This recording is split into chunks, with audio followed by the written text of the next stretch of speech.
Hey everyone, my name is Hans. I'm the head of growth for Wizard.co, where we can help you do prospecting a lot faster using LinkedIn Sales Navigator. And today I would like to talk to you about cold email. Cold email is one of my biggest passions when it comes to marketing or to B2B marketing, sales, I should say. And over the past few years, actually, let's start at the beginning. Over the past few years, I've sent out a lot of cold emails, a lot of campaigns have gone out, and I've learned a lot of lessons, and some of them the hard way, some of them I was lucky enough to learn them from other people. Now, over the past months, I've put together those tips and I've posted them, but I've also added some extra tips here in this presentation, in this video. And altogether, there are 30 tips, which I think will be really, really helpful if you're in B2B sales, you're a small business owner, maybe you're running a startup where you need to have more leads coming in, you need more sales, and you just need to add revenue. And I've found that cold email is one of the best, most reliable, but I think almost more importantly, the fastest way of adding revenue to your bottom line or to your pipeline. And with these tips, I'm confident that you can do the same for your business. And I'm excited. I think there are some really good tips in here, and I'm eager to get started. So let's jump to the presentation. And a little bit about me. As I mentioned before, I'm the head of growth for Wizard.co. Before that, I was working with agencies. I used to run my own agency for a bit, where I was doing cold outreach for clients. And I've made almost every mistake in a book that you can make when it comes to cold email. And hopefully, with these tips right here, I can save you from making those mistakes. And there's a few parts to this presentation. We'll start with deliverability, which is arguably one of the most important parts of cold email. So right now we'll start talking about deliverability for cold email, just to make sure that you maximize your chance of hitting the inbox, which is clearly very important. So the first part is to pick your sender wisely. So what that means is there's a ton of options out there. There you have your Mailshake, your Yesware, Lemlist, there's Wizard Connect, of course. And the problem with some of those is that, for example, they offer click tracking, which is really cool. You can see if maybe you have something in your signature or you have a link to your website, and you can see if people actually click those links and if they interacted with your email, which is nice, which is a good metric to track at times. But the problem is, and even when you're opting out of those clicks, the problem is that some of those let's call them mail mergers, they are adding pixels to your email. And what that means is it's a pixel. Once it is displayed, you can then see the metrics for your emails. But the problem is that spammers use that same technique with completely different purposes than you.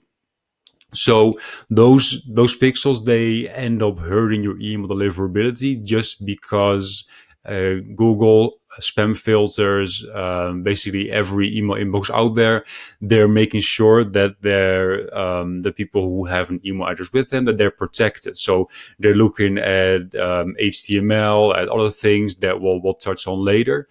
But having a pixel in there also can hurt your deliverability, because it's great for tracking metrics, but it can also be used for different purposes that are being a lot faster, which is why spam filters they're not too happy on letting those pixels through. So make sure that you have a good sender. Check in with your sender and ask what they're adding to your emails and what is going with them. And you can actually see, and I found it out myself, that just by switching to a different sender, you can add maybe 5, 10, 15% to your open rate. So just really make sure that you know exactly what is being sent with your emails. Then the CanSpam Act, I think, is pretty important. As you can see here, there's a 41,000 and a little bit fine for each and every email that is not compliant with the CanSpam Act. So it doesn't mean that, okay, hey, you send out a bad campaign and you'll get a one-time fine on every single email that you'll be sending, you could be fined for. So what it means, CanSpam, is if you're emailing people in the US, you have to make sure that you have your physical postal address in there. So the easiest way to do it is just by simply adding it into your email signature. You have the email signature, you just put in like a smaller font, you put the address of your company, the legal address. You need to offer recipients an easy way to unsubscribe. So the most common way of doing that is having an unsubscribe link in there. Now, I've experimented with a little bit of a different way of doing that, which is it might not be the best way, but it could be worth noting. Is that if you want to make your emails look as personal as possible, as real as possible, so not automated, is instead of having that unsubscribe link in there, you'll have another small text that says, "Hey, you no longer want to hear from me. Just let me know by replying." It looks a little bit more natural. It could technically qualify as an easy way to unsubscribe. You have to be a little bit careful. Again, I'm not offering legal advice here, but it could be a workaround if you want to make things look a bit more natural. And then naturally, you don't want to be misleading or deceptive. And there's more to the CanSpam Act, and if you're in Europe like I am, then GDPR is obviously also a really big one for you. So it's something that you also want to be researching for yourself. Don't just take my advice for it, but it's definitely if you're just taking these 3 points here, if you take those, if you keep those in mind, then you should be fine. Then stop being so fancy when you're sending cold emails. I've seen a lot of cold emails where people they try and send lead magnets with it, or case studies, or they have a really cool email signature where they link to a speech that they did, or they have a YouTube video in there. Maybe they're even embedding that YouTube video in there, or there's a lot of things that you can do. Or you have your email signature generators who will generate a nice HTML signature for you, which links to all your social media and everything, which is important when you're doing email communication with others. However, when you're sending cold email, you don't want to do that. That is the reason is that spam filters, they pick up on the amount of HTML that you have in your emails. And the Boomerang, and I believe also HubSpot and me myself, actually, we've ran a lot of tests just to compare HTML to plain text emails, and you can usually see open rates and reply rates of more where plain text emails are doing over 30% better than HTML emails. So those are really, really big differences. And the reason is simply because HTML emails, they're more easily marked as spam. And they're for HTML emails, it's just a lot harder to get past spam filters. So when you're sending cold emails, really try and stick to plain text. You will really, really see that that your open rates and your inbox rates, they're just going to be a lot higher. And one additional benefit is that it just looks a bit more natural when you're just sending your basic plain text email. It just looks really natural and doesn't come off as aggressive, and it just seems like you're interacting with a person rather than a company or a person at a company. So not being fancy and having plain text emails is definitely something you want to be doing when you're doing cold email. Then when you're doing cold email, make sure that you warm up your cold emails. So what I mean by that is if you have a new inbox or a new domain, you do prospecting a lot faster. Startup, you don't want to start sending maybe 50 or 100, 200 emails per day. First of all, try never go over 200 emails per day. That should be your cap, but I'll talk about that in a different part. But really make sure you warm things up. So you really want to first of all, make things look as human as possible. So what you want to do, first of all, you want to have a consistent sending volume. What you would do, for example, send 10 emails every single day for the first 2 weeks, then 20 for the next 2 weeks, 30, 40, etc., or 10, 20, 40, 60. Just warm it up gradually. and make sure you have a consistent sending volume. So what you could also do, for example, you'll send 10 emails to email addresses that you own or to friends and family the first day. Then the second day you actually send 10 cold emails. Then the day after that you send another 10 emails where you know people will respond to you. So then that way every single day you're sending the same amount of emails, but you're having your cold emails in between there. Then you also want to make sure there's emails coming in, because an inbox that doesn't have emails coming in just looks unnatural. So what you could do, the first thing when you register your email account, is you sign up to a few email newsletters. Just Google some popular email newsletters. Maybe you already know a few. You sign up to those, you have emails coming in. You also want that ratio to be in balance. So you don't want to send 1,000 emails and receive only 5. So have a bit of a, let's say, 4, 5, 6 to 1 ratio that you're having there, where you're receiving 50 emails and you're sending out 200. So make sure you're not sending out too many emails at once. Just really gradually warm it up. Make sure you have responses to some of the emails that you're sending. No high bounce rates. Make sure there's emails coming in, and just really make sure that that ratio also sort of makes sense. Now, there's services out there who do that for you. There's, for example, mailwarm.com. They can do it for you. I believe they charge $50 per email address. There is also Folderly, which is a startup from Belkins.io, who are a really experienced and specialized cold outreach agency. They will do it for you, but if you don't have the budget for it, or you just have one inbox and it just makes sense for you to do it yourself, make sure that you stick to those rules and make sure you warm it up gradually, and that way you'll make sure that you're not going to end up in spam. Then when you're doing cold outreach, make sure that you register a cousin domain. So what a cousin domain is, and you can see the example here. Imagine your company is Apple and your domain is apple.com. You register getapple.com or apple.io. Then the reason for that is you don't want your most important emails, your transactional emails, or your emails to investors or whoever is important to your business. You definitely don't want those to end up in spam.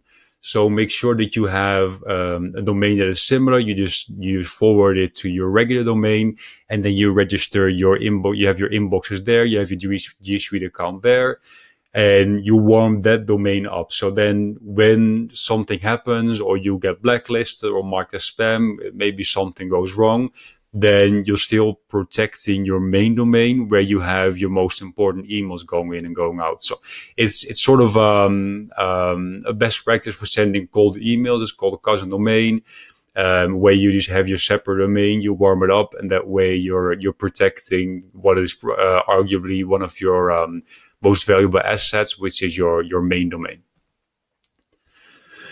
And when doing cold outreach, make sure that you have a daily cap and a fairly strict daily cap. So I've talked about warming up your cold emails, but you really want to make sure that you have a strict cap. So I advise to never send more than 200 emails per day. But when you're starting out, just really make sure that you start lower. But the thing is, not every mail merger, not every piece of software that lets you send automated email campaigns, not all of those have that option. Is really make sure that before you start sending, that you know how many emails will actually go out. So maybe you have, and I've made that mistake, maybe you have 1,000 emails planned, and you think, you know what, it would be nice to have these go out over the next week, but they'll send all of those within 1 hour. And that is a really, really good way to have your account banned, to have all of those emails land in spam, and for you to learn a pretty hard lesson. So don't do that. Really make sure that you have a daily cap of on the amount of emails that you're sending, and that way you're going to make sure you can make sure not to get blacklisted. Then when sending emails, there's a lot of technical settings involved. So if I would have to do a video around those technical settings, I would need a couple of hours just to go over everything, which is something I'm not going to do here. But the main ones that you need to make sure that you have a little bit of knowledge about would be your SPF records, your DKIM records, your DMARC records. Now, I don't expect everyone who's sending cold emails to be really technical, to know exactly what's going on with all these things and how and what the background is. But the easiest way for you to get started with this is, and I'll put it in here, is to go to Mail Tester. So that's mail-tester.com, and what you'll do there is you can send an email there, and they provide you with a report, as in, okay, your SPF record is valid, your DMARC record is not valid, but this is how to fix it. So they also give you exact instructions on how to fix it. Then, if, for example, you have your domain registered with Namecheap, then you simply add a TXT record with your DMARC, with the DMARC that they're suggesting. And then you run another test. Usually it takes a few hours just to get that record in there properly. You run another test, and then once that is done and everything seems okay, then you can start sending emails. Really, really make sure that you're doing this before you start sending any emails, because maybe the first couple of campaigns that you're sending, the smaller campaigns, they're going to look good. But if those technical settings, if they're not set up properly, you're going to be blacklisted really, really soon. And your open rates, everything will plummet really fast. So just make sure that you run your test and make sure that you have this set up correct, and then just take it from there. Then the next part, let me just get rid of that. Next part is writing emails. So when it actually comes to writing emails, there's a few resources that I like to recommend. The first one is Good Sales Emails. So goodsalesemails.com, what they did is they indexed a lot of sales emails, naturally, and they put them together where you can just read through them. So how I use it is natural. Of course, I don't just copy and paste them. That would be bad practice, and I wouldn't advise that. But there's just some things that you want to experiment with, and you want to see how other professionals in the industry, how they're doing it. So maybe you want to test a different opening line or a different call to action in the end, or you want to see how they transition into asking for that meeting. So you just go through those emails. Maybe you find the ones of competitors in your industry, and you just have a look and see, okay, this is how they open their emails, or these are the types of words that they're using, which is just really helpful, because when you're writing your own emails every day, you're there with your own vocabulary, with your own knowledge, and it's always really good just to see what other people are sending, and you can really pick up some interesting tips and tricks there as well. So it's definitely something you want to check out, goodsalesemails.com. And you can find some really interesting, you can learn some really interesting tricks there. Then the opening line of your cold emails is something that deserves a lot more attention than what most people are giving it now.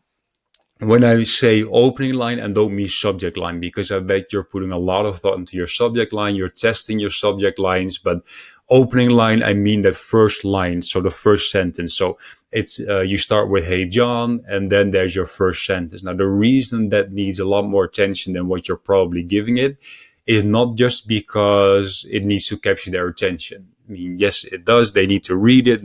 They need to think, well, you know what? This is not just some copy and paste cold email. This is something I want to be reading.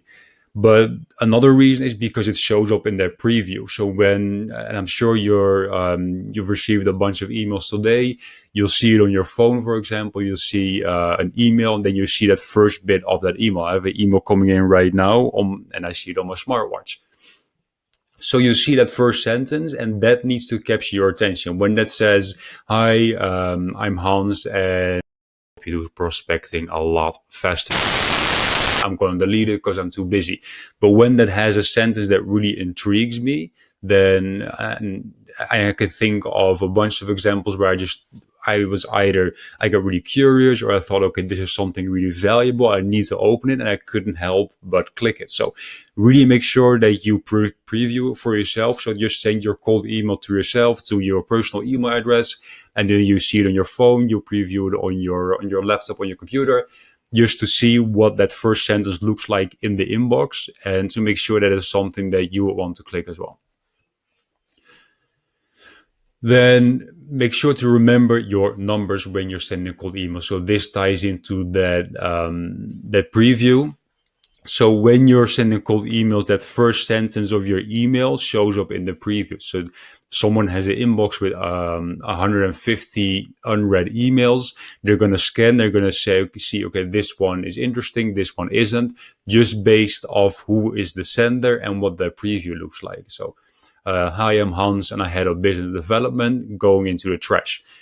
Now, what you can do, for example, you go to wordcounter.com and they show you the amount of characters next to the amount of words, and you write your preview, and then you'll try and keep it around 110 characters, which would, for example, be your first sentence. So your first sentence would be 110 characters, which is something that has like an interesting question, or for example, how is working from home going for you? Something that a colleague would send or an acquaintance would send. So that way people will see their preview, which then gets them to open the email, which is your main objective for that first sentence and that first preview.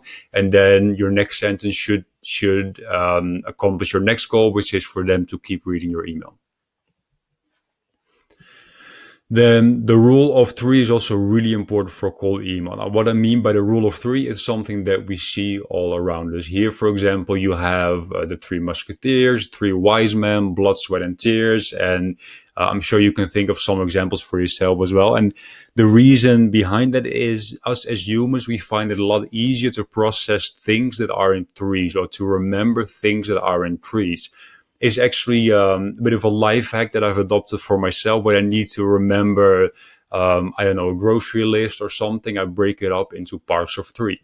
So when you're then sending or writing a cold email, which first of all you want to make scannable, so maybe you want to use some bullet points, make sure they're not 4, 5, or 2 bullet points, make sure there are 3 bullet points. So maybe 3 reasons why they would need to book a meeting with you, or 3 reasons why, or 3 features or benefits of your product or service.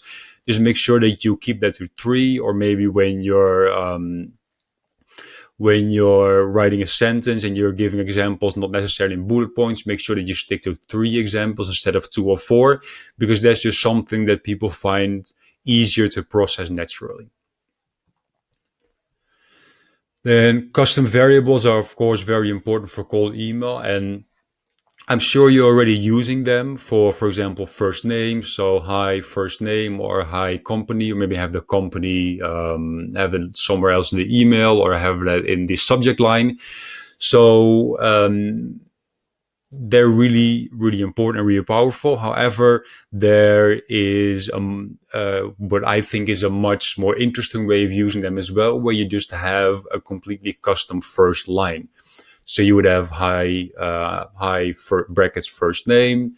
I notice brackets company on, and then you can have brackets first line. Then what you do in your CSV, you have your columns. So you have email, first name, last name, company, and then you make another column that says first line. Under that first line column, so under the header, you have your customized first line. So something personal. Maybe you looked them up on LinkedIn, you saw their last post. Maybe you went to the same school together. Maybe you saw that they commented on Gary Vee's post. You're a Gary Vee fan as well. So then for every single person, you can have a customized first line.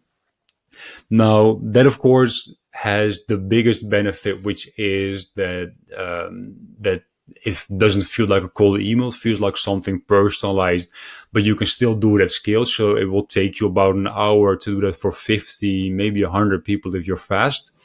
And then it's just a matter of adding that first line in there. Faster. It will help you get past spam filters, because if all your emails look the same, spam filters detect that as well.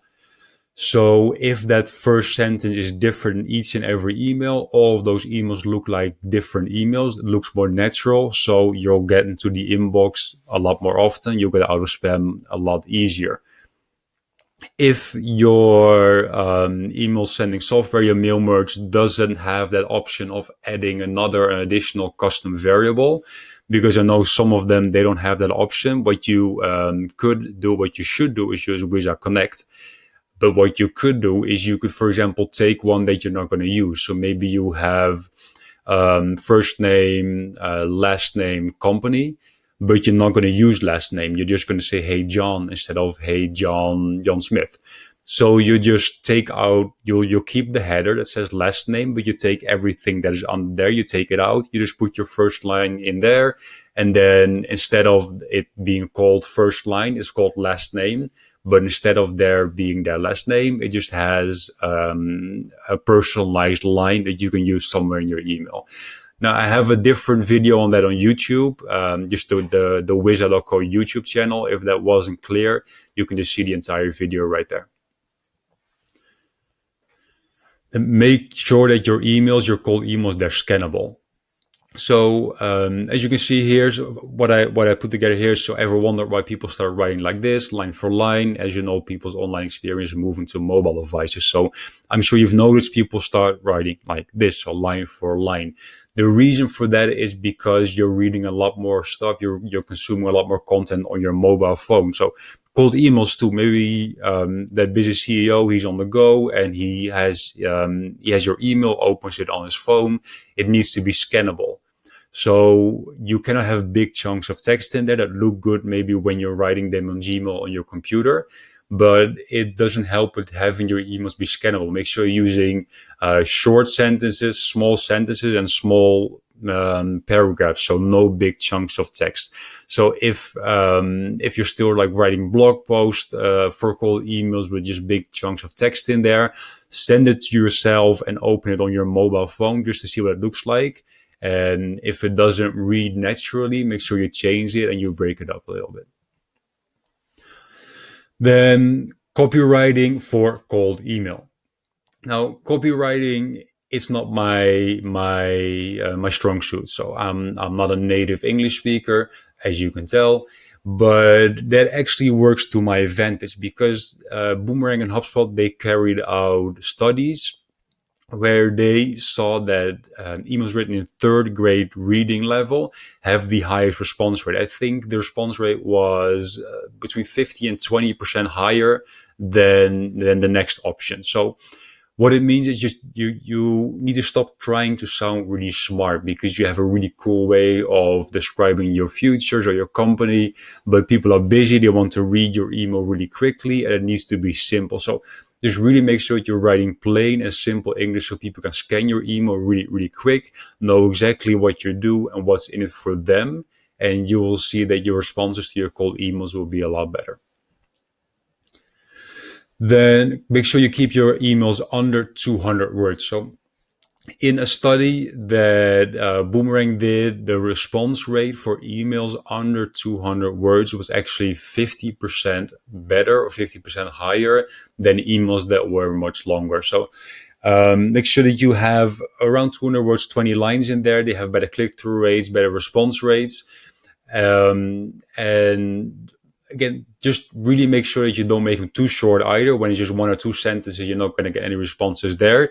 But the reason why I'm saying this is just I've seen a lot of cold emails that could be a blog post that are, 500, 750 words almost, where you're just having a full pitch in there and a company presentation, I don't know what, and they're too long. People are not going to read them. So what I usually do, I write my cold emails. I run them through wordcounter.com just to see how long they actually are. And then I really try and keep things around 150, 200 words. And that way I know that the length at least is optimal. And people are not going to see my email and think, oof, this is too long. I'm not going to read it and delete it. Using humor for cold emails is really important as well. So I'm not the funniest guy in the world. You do prospecting a lot faster. One thing I sometimes do is you divide your cold outreach, you divide it up by geographic region. So it's December, you have your prospects in New York and saying, hey, John, I hope you're not getting too cold over there. Now, it's not really funny, is it? But it's lighthearted, and people might think, oh, you know what, yeah, it's pretty cold, and it's a lot different, and you're just jumping into your pitch. So make sure that you do use this with a bit of caution, because I have a very different sense of humor than you probably, and you don't want to come off as a clown. You don't want to ruin your rapport, and you also don't want to offend any people. Now, someone who is really good at this is charm-offensive.co.uk. He actually got somewhat famous for writing a drunken cold email, which was pretty funny, and he got a lot of responses there. And he really uses wit and humor in his cold outreach. So make sure you check out Charm Offensive and see some of the templates and tips that he has on how you can best use humor for cold outreach. When you're doing cold outreach, also make sure that you're using social proof, that you're leveraging social proof. So what I mean by that is, if you're lucky enough to already have some really big clients, make sure you use them in your emails. So for example, with Wiza, not too long ago, we were also reaching out to sport professionals, and one of our clients, they're the Brooklyn Nets. So we naturally put that in our email saying, hey, we work with Amazon Cloudera, but also with the Brooklyn Nets. Now, you need to have that social proof in there so people can see that you're actually a real company, and that other companies already have put their trust and their faith in you. So some other mistake people are making when they're doing call outreach is saying, we're working with a lot of companies in your industry, we're working with some of the leaders in your industry. Now, if you don't then actually have those names in there, then what could also happen is people are going to assume that you're lying, that you're not being truthful. Because if you're working with industry leaders, I mean, anyone can say that. You want to see some names in there. And then even better, if then people will go to your website, they would see those same logos on there just to see that that you're actually working with those clients. One word subject lines for cold email, they're pretty amazing, I think. So not too long ago, I listened to a podcast, and you can read it here. A guy was doing email marketing for a superfood company, a supplement company, and they were testing subject lines on a really big email list. So this guy, he had, I think, millions of emails going out, and they tested different ones.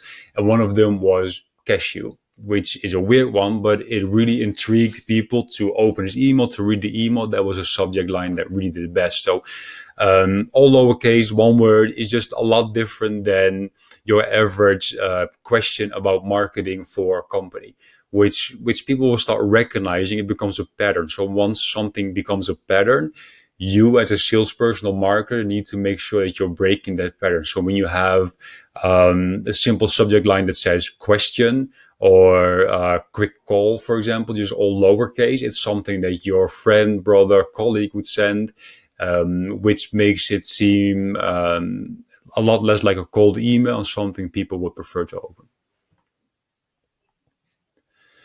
And a little game to make your cold outreach, your cold email a lot better, and something that I still struggle with every single day that I'm writing cold emails, is not to start a sentence with I, we, or your company name.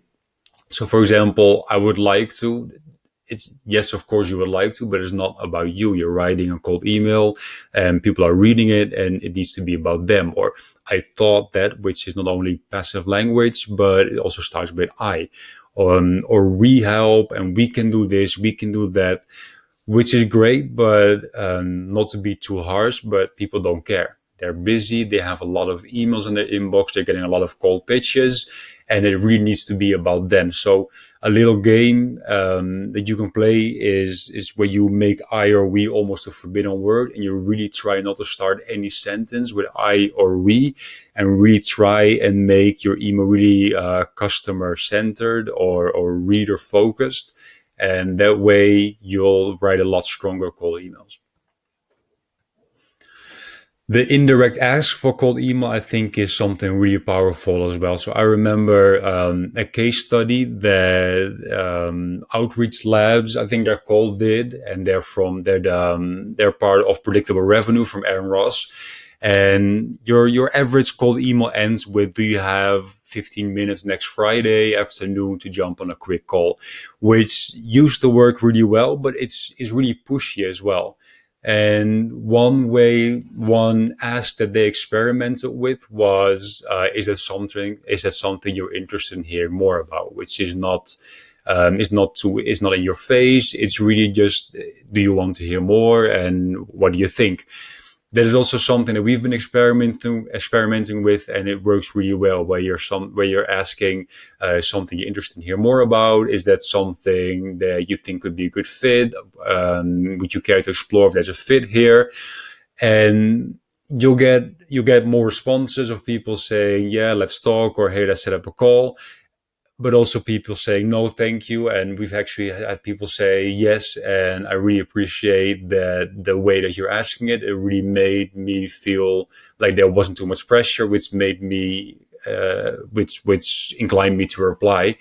So when you have those extra interactions, it also helps with your email deliverability.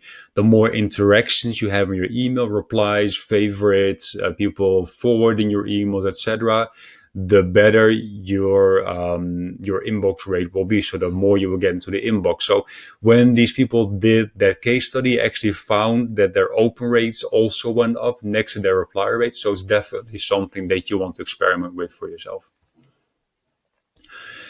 Personalizing your cold emails is something that you already know about. You're hopefully already doing, but it can be tricky to find that right balance between personalizing cold emails and how much is too much and what you should be doing. So I think the best way of personalizing cold emails is to really have that one personalized sentence in there, where you just have one column in your CSV, you have a custom sentence, and that way you personalize your cold emails to each and every recipient. But if you don't have that luxury or time, maybe you're alone, you're a small business owner, you're just a lowly sales guy, and your time is more scarce, then it can be tempting to have too much personalization in there to try and make up for not being hyper personalized. So just really make sure you have the right balance. Now, one way that I like to use is to have personalization in the subject line, for example. So one of my favorite subject lines is first name X Hans or first name X Wiza. Then it piques their interest usually when they see their own name in there, and it really helps with getting your emails opened. And then just make sure that you're not peppering it too much through the email. Just have it in the subject line, preferably their first name in the subject line. Obviously, start with their first name, and then make sure you have the company name at least once in there. And then just take it from there. And then once you have a bit more time, try and have a personalized first line in there. So here's some cold email bonus tips. So I like to call them some insider secrets, and I think they can really help you in getting a lot more results from your cold emails.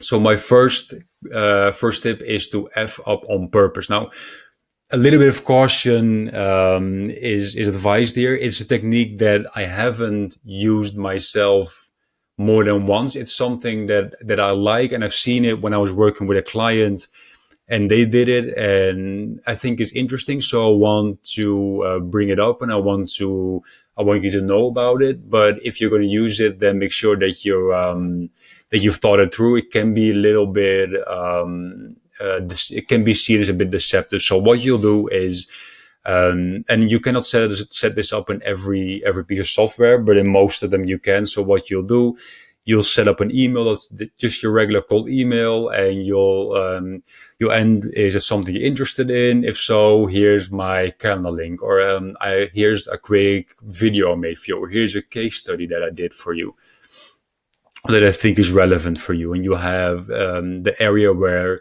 there should be a link, but you'll leave that link out on purpose.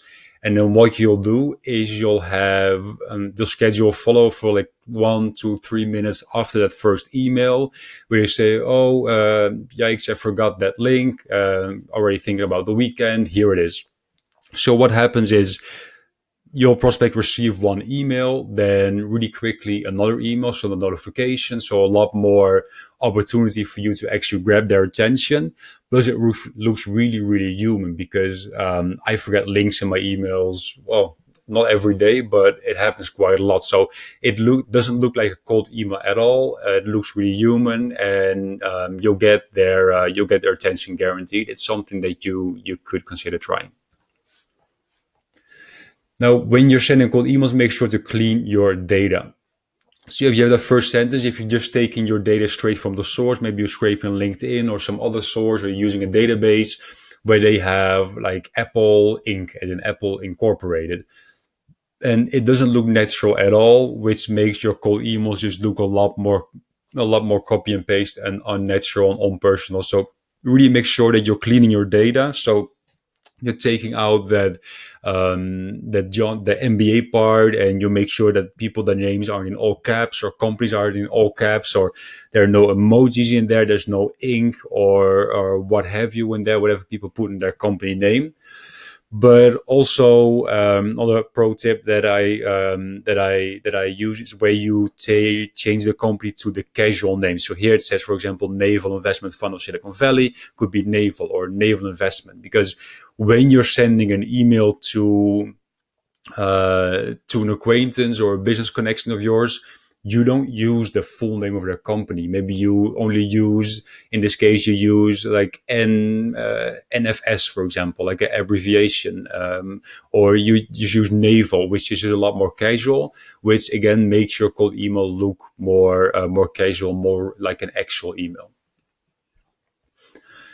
Make sure that you have multiple touch points in your cold outreach. So the most effective cold email campaigns or cold outreach campaigns that I've seen, they have multiple touch points. Maybe when you're scraping LinkedIn, in the process, try and connect with those people, visit their profile, click on follow. So they'll see your profile pop up, they have a face with it, and then later there's the actual email.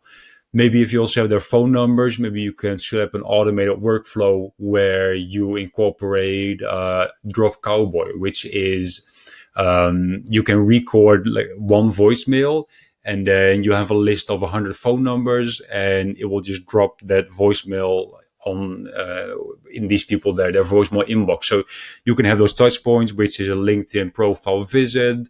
You'll have a cold email, then maybe that voicemail, and maybe when you're doing account-based marketing or you're in enterprise sales, maybe you can even send over something like a physical letter or a gift or something, just to have more touch points in there. In the end, it takes about 7 touch points for people to come to a buying decision. So make sure that you have as many as you can, and that you can actually automate to make sure that it's something scalable.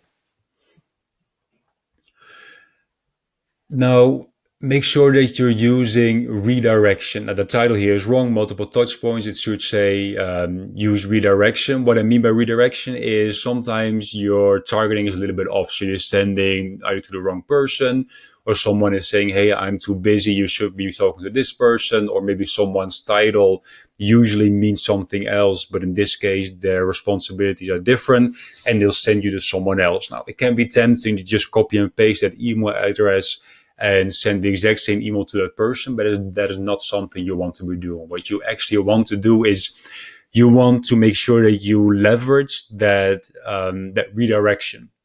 So you'll just forward or reply to that email, and let's assume that you send an email to Annie Turner, and she said, no, you should be speaking with John. Just forward that email, say, hey, John, Andy said that you're the guy you should be speaking with.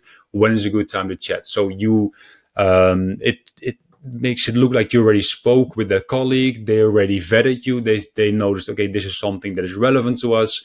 And then they send it over to John. So especially when Annie is ranking higher within that company, which they call the waterfall technique, is then she sends it down to John, and then make sure you use it there, because then that way John's thinking, well, don't want to piss off Annie because, hey, I want to keep my job, so let's take this call. So make sure you use that redirection. Then it can happen with cold emails that you're not getting any traction. It happens to the best of us. And one really important technique that I've learned really early on, when I think I was 19 years old, and I was doing door-to-door sales. And one day it was going really, really bad. And my manager told me, listen, what you should be doing is don't try and pitch straight away. Just try and strike up a conversation with these people. So I took off my badge, which identified me as a salesperson. I just rang the doorbell and said, hey, how's it going? What are you thinking of this and that? And, or I noticed you have this in your garden, and just something. And I had some interesting conversation with these people, and by the end they were asking, so, hey, what are you doing here? And that's when I started pitching my product. There's also something you can use in cold email, where you're not saying, hey, do you want to have a meeting, or hey, do you want to hear about my product? But you're asking, hey, are you interested in networking? Because, hey, networks are important. It's important to network. You're only as strong as your network. So maybe we can grab a virtual coffee, or maybe we can connect on LinkedIn and we can have a bit of a chat there. Or maybe we can have a group call with some other CEOs in our industry. Then you'll lower that bar a lot, and then people are thinking, you know what, networking, it's important. It is important for me to have a strong network, and I'm getting a lot of deals through referrals, so let's make sure that I keep networking. And then later on, you can consider pitching your services when you feel it's relevant, when people have said, okay, listen, I'm struggling with this, or this is something I deal with in my business. Then, of course, don't be a D-bag about it, but then have like a soft pitch saying, oh, well, you know what, my company actually does this. Maybe that's something you want to check out. Make sure that you have the best time for sending your emails. You have that dialed in as well. So every Monday morning, you have a lot of emails in your inbox, and so do your prospects. But you want to make sure that you're sending at the best times possible. So studies have shown that the best times are between Tuesday and Thursday, between 11 and 4, but that can be different for every industry. So you want to check it out for yourself. One really cool tool that I use is Growbots. Growbots, they have a tool on their website. It's called the Time Optimizer. So it's labs.growbots.com/time-optimizer. And there they show the best possible time for you to be sending. But just really make sure you test that as well, where you send different campaigns, different days, different times, see where you're getting the most responses, the most positive responses, and then try sending more emails during those days and during those times. Give up the day job when you're sending cold emails. So what I mean by that is people don't want to talk to someone who is in sales. So they see an email that says, hi, I'm Hans and I'm the salesperson for, or hi, I'm Hans and I head up business development for, and think, you know what, this person wants to sell me stuff. That is not something that they want. They want to just evaluate something on their own, then be informed about it, have all their questions answered, and then maybe they want to make a buying decision. So one way for you, if you're, a business development responsible, would be to change the way that you're selling yourself, the way you're marketing yourself. So instead of saying I'm a sales responsible, you say I'm a new client champion, or I'm a new client discovery person, whatever works for you. And so you're not in business development, you're in customer success or new customer success. Now, get creative with it, but make sure that instead of having sales rep or business development rep in there, that you have something that looks a little bit more customer friendly. Then imagine receiving an email that says, hey Lisa, looks now wasn't the best time to connect. If anything changes, feel free to check in again. All the best. Goodbye. Now, this is what I call a breakup email. So there's a lot of sentences where, a lot of sequences where I'm sending emails 1, 2, 3, 4, 5. Nothing happens. And then that sixth one, I call it the breakup email, or the goodbye email, where you're saying, okay, you know what, now wasn't the best time, it seems. You will never hear from me again. Goodbye. Not in those words, but basically. So what that does, it will really make people stop in their tracks, where they're reading it and they're thinking, you know what, maybe I missed something really important and I don't want to disappoint anyone. And of course, you don't want to guilt trip people too bad, so you want to word it a little bit, not too guilt trippy, but it's something that can be very effective, where it's just saying goodbye, and then they'll think, you know what, I want to make sure I didn't miss anything. They start looking through that sequence, they read your emails, and then they decide if it was something for them or not. Maybe they were thinking around your first emails, they were thinking, you know what, I'll respond to it later. They're putting it off. And then this really feels like their last chance to actually respond. So they'll actually respond. So their goodbye or their breakup email is an email where I usually see a lot of really good responses. So it's something that you want to have as a sequence saver as well for your cold outreach. Now, next time that you're sending campaigns, cold outreach campaigns, make sure that you set up both A and B versions. You're constantly split testing. If you have a marketing background like I do, you'll notice how important it is to split test and make sure you're constantly testing. But the reason for that is I have a lot of assumptions about what is best. And I have a lot of things where I think, oh, this is really cool to learn about my company, so I'll put it in there. But maybe people don't really care about it. Or maybe it's just something that you think is really cool, but the rest of the world doesn't. Can happen. So what you want to do is you want to test different call to actions, subject lines, just really constantly be testing, but make sure you're testing one thing at a time. So instead of having 4 different versions and then thinking, oh, well, I don't know why this one is best, make sure you have an A and a B version. A is just your control version, the one you always send. And then B is the version where you have a different call to action. You compare those two. The one with the new call to action did better. You use that one as your new control, and you keep adjusting. That way you know at least which part is better or worse, and which part was the cause for the difference in metrics. So those were those 30 tips that I had for you. That was the course. Really hope that you enjoyed it and you found it helpful. So what's next is, if you think cold email is important, and of course you do because, hey, you're here and you made it to the end, you want to head over to wiza.co, so wiza.co. And what we do at Wiza is we can help you generate email lists from LinkedIn Sales Navigator. LinkedIn is by far the best prospecting tool there is, because people, they keep their LinkedIn profile updated. You do too, probably. You want to have relevant information on there, so you can find the most relevant prospecting information on LinkedIn. Now with Wiza, you can use Sales Navigator, which then again gives you a lot more really effective and powerful filters and tools to filter down to the ideal prospects for you. You just simply hit the button that says export emails with Wiza, and we will give you a CSV, a list of all these people, their verified, valid, professional email addresses. Now, if you want to test it out for yourself, head over to wiza.co. You can claim your first 20 credits for free. So those 20 credits, they mean 20 valid email addresses. And you can start reaching out to those 20 emails, to those 20 people, and hopefully already strike up your first deals. There you have it, wiza.co, prospect faster.